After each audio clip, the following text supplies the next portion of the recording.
Hi, I'm Viv Mitchell and I'm going to teach you how to take a DIY acting headshot based on my own experiences. So before the shoot, I researched and learned from others who've done DIY acting headshots in the past. So this is including but not limited to Catherine Steele. So then, according to her advice in her video, I went and researched headshots on, well, for me, IMDb, because I'm more interested in film acting, of actors who kind of match like my casting type. So this included Joey King, Florence Pugh, Daisy Ridley, and Chloe Grace Moretz. And I then tried to incorporate elements from their headshots into mine. So, for example, I did a low-key natural makeup look similar to what I'm wearing now. I also kept my hair loose like I'm doing now. I chose a well-lit outdoor location for my headshot. And I didn't wear any jewellery even though I wanted to, so no earrings or anything like that. And I wore a plain shirt to bring attention to my beautiful face. And finally, last but not least, I made sure to keep a neutral looking expression, so I didn't smile or anything like that. So then I had to consider what kind of camera I was going to use. So ultimately I decided to use my dad's phone, which has similar quality to a DSLR camera and also similar quality to my mum's phone, which I'm filming on now, but she doesn't know that I've got a phone. Shh, don't tell her.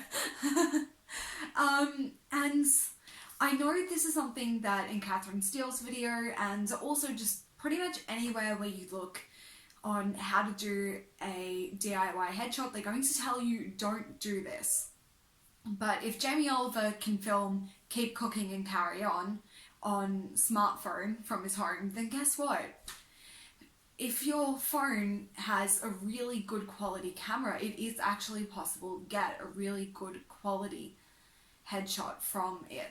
So please make sure, one thing that I did with my dad's phone was I made sure to check that the technical specifications were similar to a DSLR, which they were, and that's why I used it.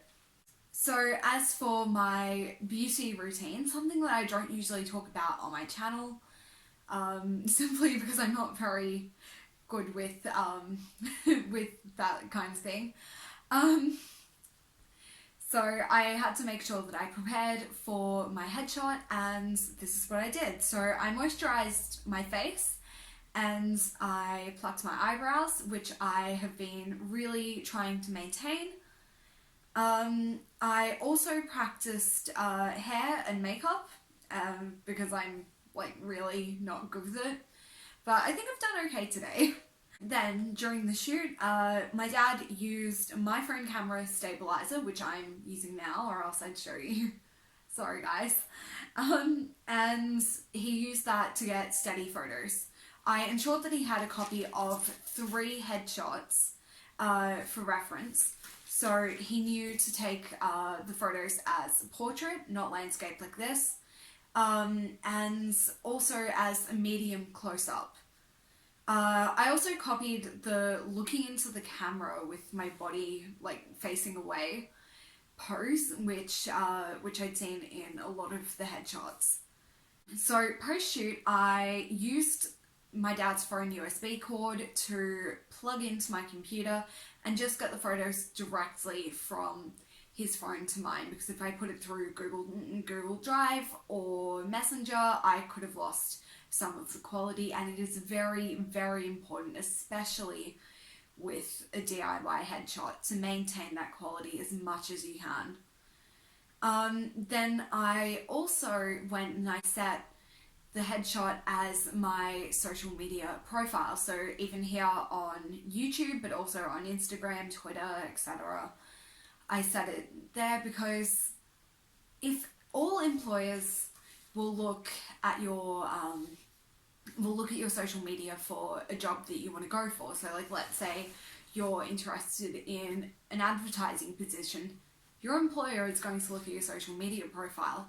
And similarly, if you're an actress, or actor, there's no reason why a casting director would not look you up on social media. So it's always a good thing to have your headshot there. Also, if you want to see what my headshot looks like, here it is.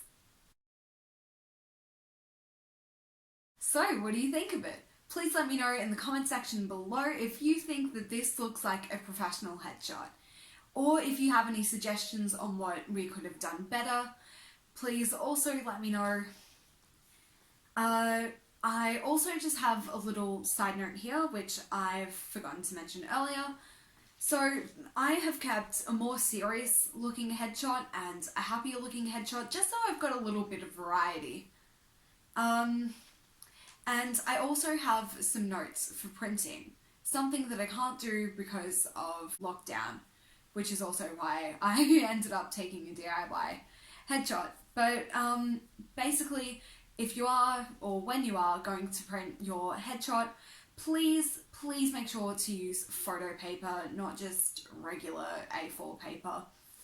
8 inches by 10 inches is the standard size to be printing on, and submit this with your acting resume, which is something I'll cover in a future video.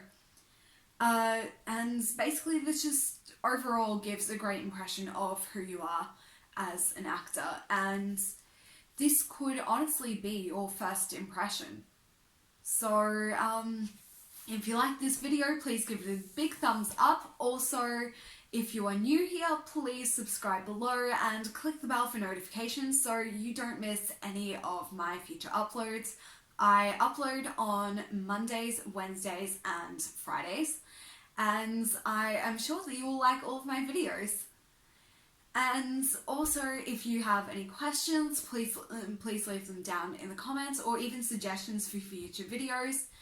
And I am usually very active with my comments, so yeah, just let me know. So until next time, bye!